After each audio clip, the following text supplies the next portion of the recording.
Just start recording. There we go. Right. So we're on lesson number 8 this week, and we've been looking at music and musicians, particularly at the moment. So over the last few weeks, we've been drawing the musicians and their instruments and things, and then playing using a pencil, which enables us to have a little bit of a plan about how we could try out using collage. So we've also been talking about dyeing papers, and I got some Brusho inks last week, but I also showed you how, if you haven't got Brusho inks, how you could use some cartridge paper and some of your acrylic paints to dye some papers. So I'm going to use those different materials tonight to do a collage of the man that I was doing last week with a saxophone. Now, what I've done today is I've photocopied the photograph, or not the photograph, the drawing that I did, so that then I could work directly over the top of the photocopy of my work. You can, if you don't want to do that or you can't do it, then you can trace the outlines if you need to, and then transfer those onto a new sheet of paper, so that you've got all the shapes that you need to start then collaging in accurately and things like that. All right, but there's absolutely endless ways of approaching this. So we're going to have a look at some other artists first of all this evening. A few more collage artists that do portraits, and one or two musicians in there as well, but mainly just using different materials, because as you're probably aware, and this is what most people would think at first with collage, is that you use magazines and things like that, which of course you can. And our artist Patrick Bremer uses those in his work too. So I'm going to go over to the desk and we're going to have a look and see what's going on over there and see some different artists. And then I'll show you what I've been up to. Last night I started to do some work. So I'll show you that in a second. Right, over to the wall. There we are. So here's a number of different art pieces. So the reason we went down the route of collage is we were looking quite a lot of abstract sort of ideas. So we've looked at artists that break the image down into these various angled shapes and things like that to create sometimes some really strong atmosphere to do with playing musical instruments and things, and music. These photos are obviously nothing to do with music as such, but they do. Collage always has this kind of really strong and vibrant energy to it, which I'm really quite fond of and things like that, and enjoy playing around with and doing in my own work as well. So this piece here is by Patrick Bremer, and we looked at that. So Patrick Bremer does use lots of scraps and magazines and things like that to put together his work, and it ends up with some different imagery and lettering inside of the overall image. And we were talking last week quite a lot about how the eyes came about and how they're so detailed, and somebody thought that they might have been painted, but in fact I'm pretty sure that these eyes are collaged with very small pieces of paper that have been ripped and torn and then cut with scissors. So all of which we can do when we're doing our collage later on this evening. Okay, so there's a few other artists that I found quite interesting, and I suspect one of them at least uses dyed or painted bits of paper to create the image. And also this artist, interestingly enough, looks like has used some cardboard, so drawn on the surface of the cardboard and then collaged directly on the top. Now I can't say this name, so I'm going to have an attempt, but I think it's Demosthenes Prodromu. I can't say. I do apologise, but you can see here that what the nice thing about collage is that you can put these shapes of paper down on the surface, but you can then obviously you can layer those pieces of paper on top of each other, so you end up with quite a built-up in some places, some built up areas of paper, but it's quite forgiving in that way, because if you do something you're not quite happy with, you can collage over the top of it quite easily with a little bit of your glue and another color of paper or another shape. Here's another one from the same artist. I'm not going to attempt that name again. So here we go. So lots, and again, very, very clean and neat colors on here. This could have been magazine. It looks very clean and neat, doesn't it? So it could have been new. It could have been from magazines, this one. But we've got these very nice angles and things like that, which would lend themselves perhaps to some of the work that we've been doing. And then, of course, another one from Patrick Bremer. I wanted to show you this one because it's a musician. That's the only musician I found from this. But again, a really nice piece of work. I particularly like here how all of the colours are kind of overlapping the actual shapes that might be there, like with the pink in the background, and then you've got all the different colours, and you've got some imagery appearing in there as well. So the imagery of the swan, I think there's a pair of speakers down there in the bottom corner. Let's zoom in a bit more and see if we can see anything else. We've got some lettering, we've got some patterned areas, perhaps some set of blinds, I don't know, something like that. But again, the eyes have been done beautifully. And this is probably one thing that I kind of aim for when doing a portrait like this, is to make sure that I get that kind of glint, that little bit of white in the eye, and the shape of the eye particularly, because this is something that we're drawn to, really, isn't it? When we look at a portrait, you often look into the eyes because you can tell a lot about the character of that person, I guess. If you look at the hands, for example, they're very loosely done, but you don't need any more detail, particularly because you can fill those things in with your imagination, in a sense. But also you can take a lot from those exciting shapes and things. Now, the next one I thought I'd show you is the use of paint with collage as well. So this artist is one that I picked out earlier. And there's another unusual name. It could be French. I'm not sure. I haven't looked into this artist, but I think the name is Arnaud Bourville.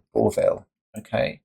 And this artist has used paint in the background of the image, and then collage over the top. Quite a busy picture, a little bit too busy for me, but I thought the background was quite interesting, how the paint had been used on here, and then lots of these kind of titles from different things, like newspapers and maybe, I don't know, album covers and various imagery in here.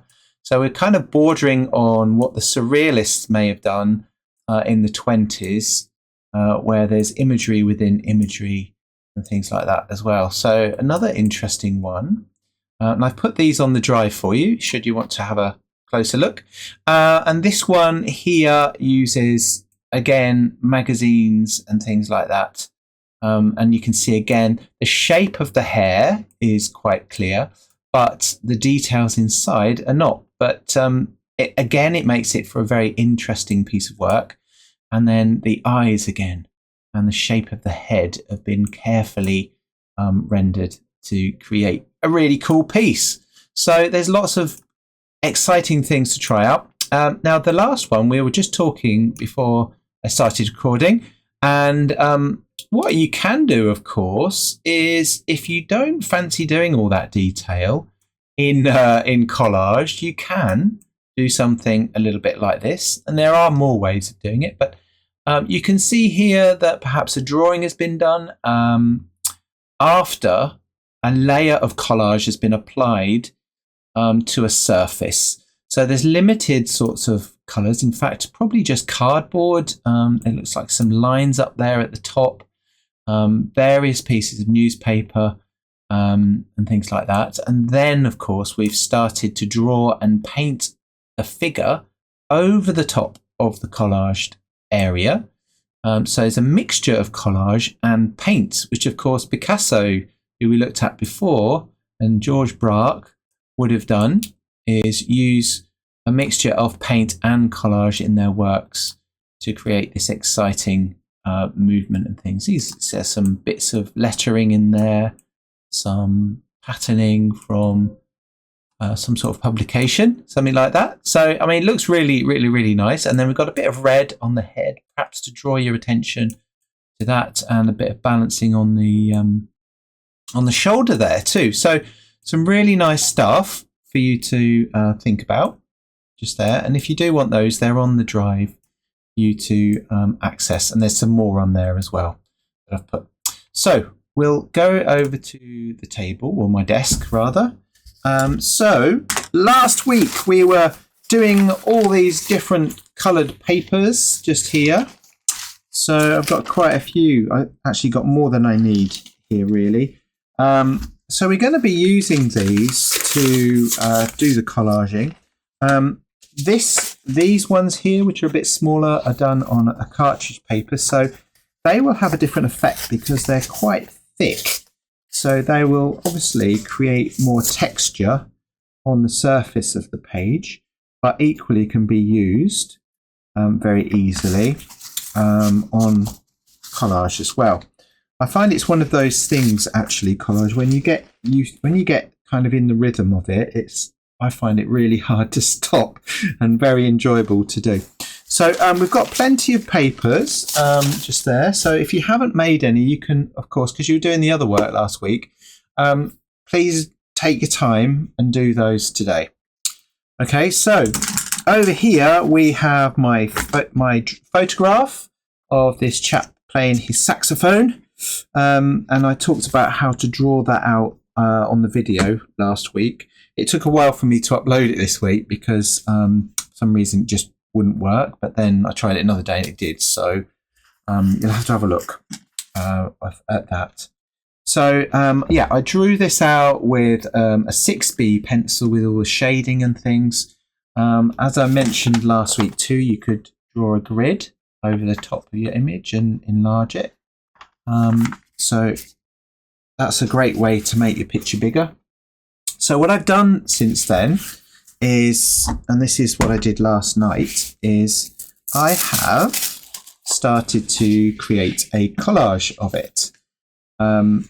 So now if you've only got an A4 printer at home, this is what I did, is if you've got a scanner as well, it's quite useful. I just basically scanned or photocopied half of it and then did the other half, and I've taped those two bits together like that. And the reason I'm not so worried about this is because I'm probably gonna collage over it anyway, so not too worried about that. I've left it a bit loose, as you can see, just there. All right, so it's very tempting to use all of the colours, but try to limit your colour palette when you're working on this, because you'll find then it's easier to start playing around with the tonal values when you're the lights and the darks when you're collaging. So I've got this colour, and I've got this one here, which is I use the black. It's actually called black brusho ink, but it comes out purple really. But it's still quite dark. Look, when you apply, this is the same colour here. When you apply the glue, things tend to go a bit darker, which is quite useful. And then I wanted the hair to sort of stand out against that, so I've used this colour, a harmony. And last time I did make a sheet of paper which went from dark blue or blue to a light blue using water to make it lighter, and you can do that with acrylics as well. That was done with brusho, that one. So a few other little tricks that are useful when doing this is to have some different types of scissors. If you've got them, you don't need these necessarily, but I've got these little embroidery scissors for doing tiny little cuts of things, which I find really helpful. And I've got a really, really small pair of embroidery scissors, and I've got these massive textile scissors as well, which are really sharp, but you can use any scissors or even a scalpel blade to do that.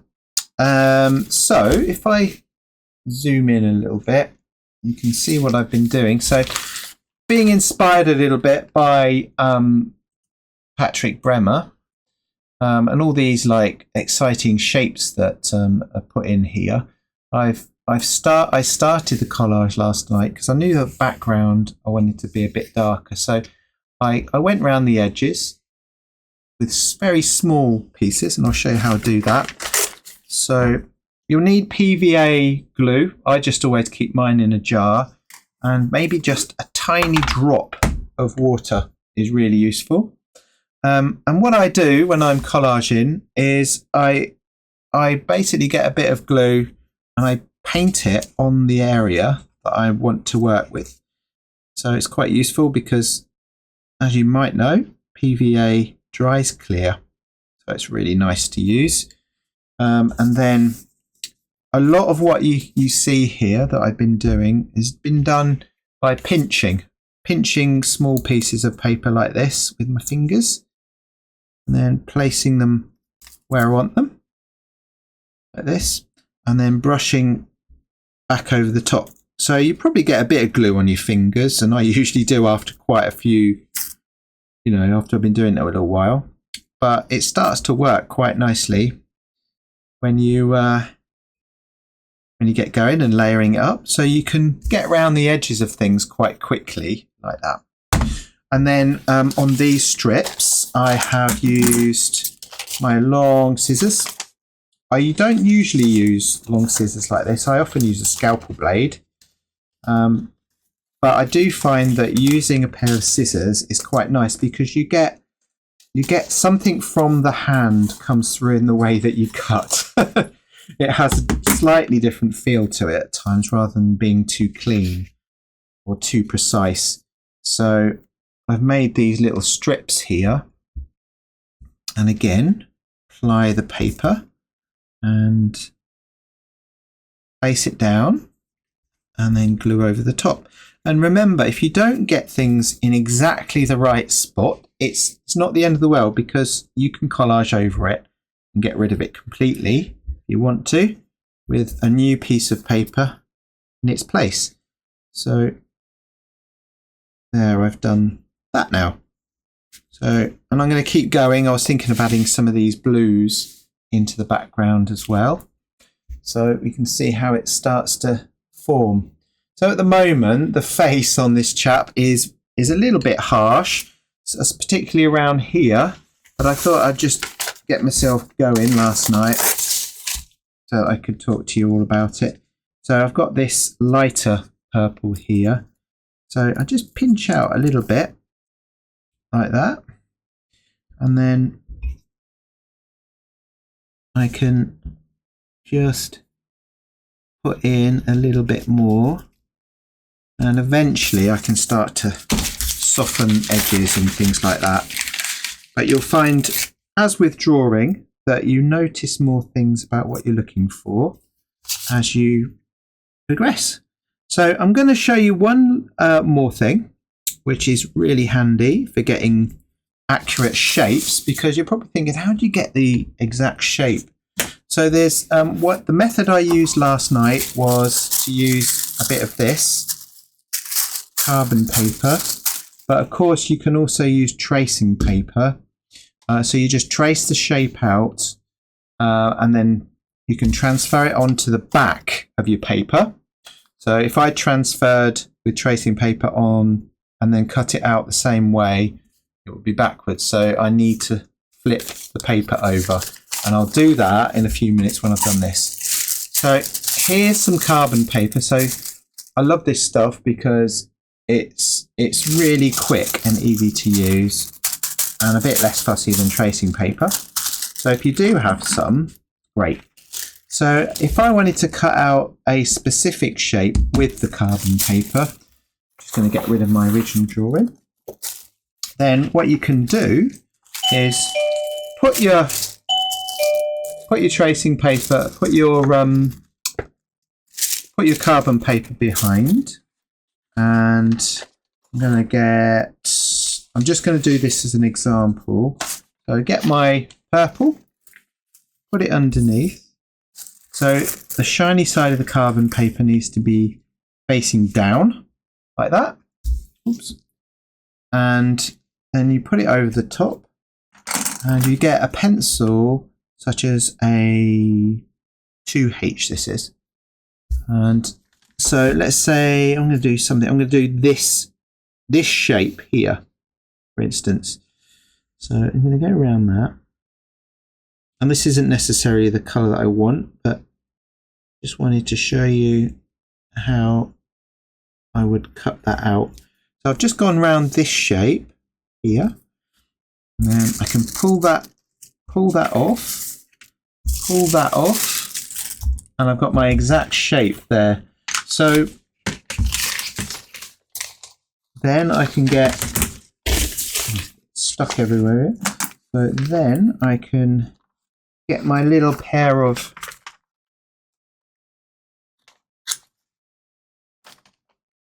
embroidery scissors, which is great for cutting out detail.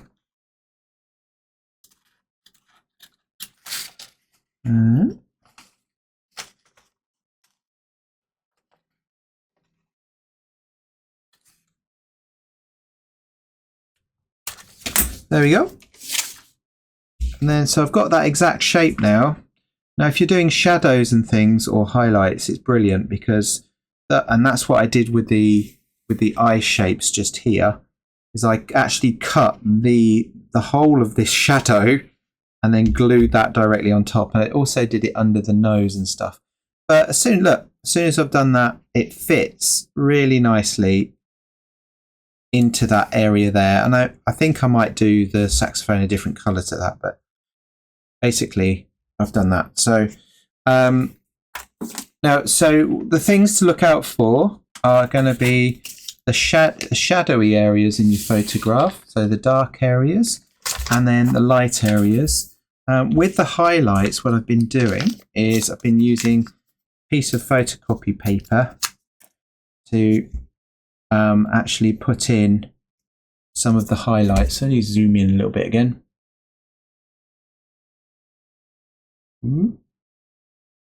So, and again, to get really thin or small bits of paper, you can either cut them, or I really like the effect of torn bits of paper. So I put down the turquoise, I'm calling it turquoise, pale turquoisey colour for the beard, like I did with the hair. So here we go. I'm going to put some glue down, and if you do tear it, you often find that bits fit quite neatly into the spaces you're collaging. It becomes almost like, I don't know, mosaic or something like that in a sense, but it does create some nice texture. So I'm just putting that onto the top like that. Sometimes it's nice to, when you've done a little bit, is just to let it dry for a few minutes, because it helps you to see where things are that you've just placed a bit more clearly. So I've just put in a little bit on his beard. Now there is a shadow just underneath the saxophone mouthpiece, just there, which I'll put in with a different colour a bit later. But here's my small, got my brush in my mouth, I always do that. So here's my small pieces of paper, and I've got glue on the surface. So I wanted to sort of show the wildness or the softness of the beard a little bit by doing these torn areas like that. So I'm just tearing up small little bits of white, because I do want that beard to pop right out, because on the photograph, look, it's really, really light. So it's very contrasty and things like that, against the darkness of the background and the skin and things like that as well. So I'm just putting that in like that. Just there. Okay, so yeah, you can build it up. Now, the other thing to note here is that I'm doing these very sharp edged shapes down here, and I'm using much softer torn shapes in here, apart from where I perhaps needed strong shadows and things like that. And I used a little bit of the white area, the non-dyed areas on the nose, and it went kind of grey. So following that, I've used photocopy paper because it's really a strong bright white on here, and helps the whole, some areas to pop out a little bit more.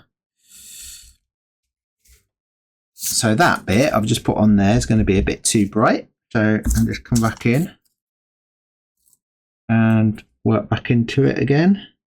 Soften it down. And use a bit of, sorry, you can't hear me. I've got a brush in my mouth. Right, you put that on there.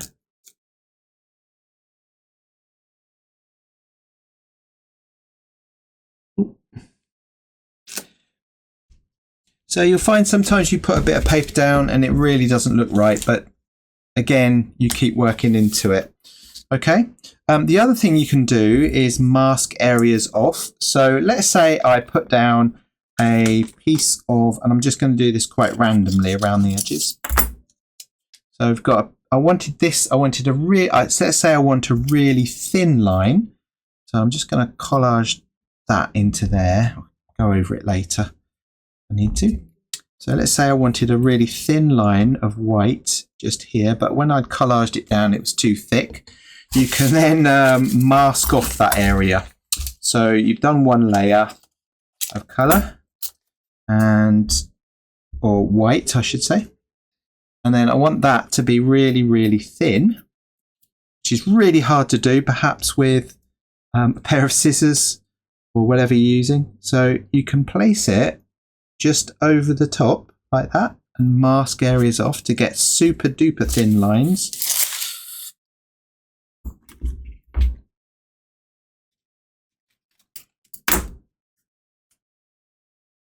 And put it down on top.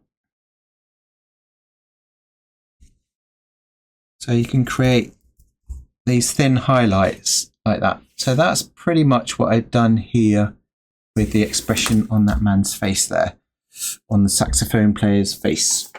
Okay, so there's a few techniques. So we've got pinching, we've got cutting, masking, and layering going on. Okay, so I suggest what you do, rather than, don't feel that you've got to fill the whole thing really quickly, the whole of the collage.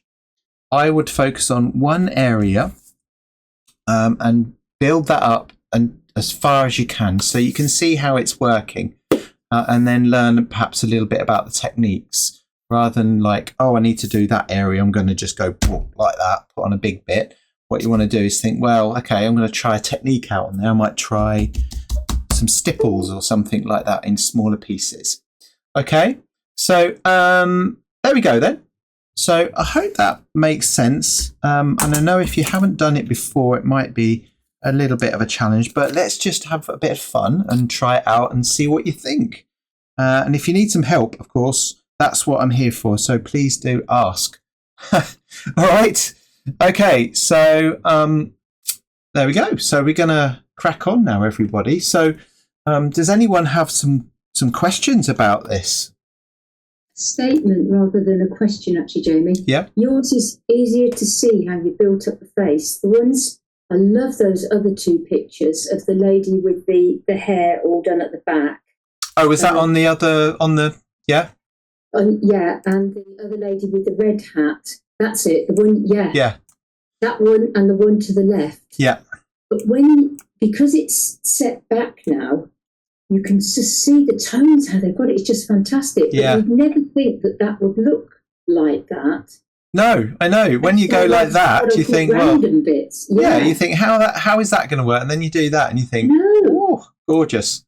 Yeah, incredible. Yeah, and it's like a bit like that one as well. I like that, big chunks of paper, almost like big brush strokes, aren't they? Yeah. Yeah, okay. Very interesting. Yes, it is, and it's a different way of working, but you can see the similarities to the way you might work elsewhere. You know, so all right. Thank you. So, is everybody okay then? Does anyone want me to have a look or answer any questions about what we're trying out this evening? Sounds good. Okay, so we're having a lot of fun this evening. So you can see me at the moment. I'm just using the scissors to get some nice sharp edges. You can use a variety of a colour, as you can see in the work here. So I'm using kind of lighter greens and more yellowy greens, as well as these other greens that you can see me putting on here. I'm doing these long strips to sort of have this sense of movement in the guy and in the background or in the whole picture. But you can also rip and tear and do all that sort of thing around the edges of the picture in order to get, you know, right into the edges, much like I did on the shoulder a bit earlier on. Okay, and you can see me here doing much thicker pieces and things. So I have an idea in my head, but I'm not trying to be too specific about the details and things. Indeed, I can put some of that detail in a little bit later as I progress. But the idea is that most of the lines on here are all going in a similar kind of direction, which is diagonally from the bottom left to the top right. So I do manage to get a little bit on the saxophone done this evening. Not a great deal, but I do make a start on it. You'll see me working on the top of the saxophone in a short while as well. But I'm really enjoying putting it together and building up different layers of colour on here. And you'll see me, this is me using the old carbon paper to get the precise shape of certain bits. And I'm doing that on the detailed bit of the saxophone in order to, you know, pick up that detail a little bit more accurately. But having said that, I'm still kind of, you know, being a little bit loose as well about the detail, but you can still get the accuracy at the same time and create this kind of almost like painterly feel to the work in a sense, or you know, at least I'm approaching it in a painterly way, in that the brush strokes, I'm letting the brush strokes, or the paper in this case, kind of loosen up the whole of the image and things. Now this bit I always enjoy doing. You can see me just up there on the shoulder. I started to put some little dots. So the dots are there because they add kind of a little bit. I always think of it as like a bit of magic for some reason, but the little dots sort of break up any lines which are quite prominent in the picture, and also create a little bit of interest in there as well. So you can see I've put some more dots on there, but I'm also taking some of the blue lines and letting them overlap from the shirt into the background. And I think, oh, there's some green dots going in as well, just there. And I've turned the paper around so that I can get into certain areas without putting my hands on the surface of the paper as well. I'm putting some shadows in on the saxophone and things like that too. So you know, it's a lot of fun just playing around. And the thing to remember, which I probably mentioned a minute ago, was that if you're not happy with something, you just simply collage over the top. Or if you need highlights, like I've just done there, you can add in highlights using that was just pure white photocopy paper. But I thought some of the highlights were a bit long there, so you can see there's a little bit of darker shadow just along the side of the highlights. Highlights help things to really pop out and sometimes give things a great deal of depth as well. Oh, looks like I've paused and we should be back on again. I didn't realise that the video had paused at this point, but here we go anyway. We're still on it. So there you go. Look, some of the lines are now overlapping and some of the dots. And the join of the paper is also being covered too, you'll notice. But yeah, it's got a real sense of movement and energy to it because of these lines going down.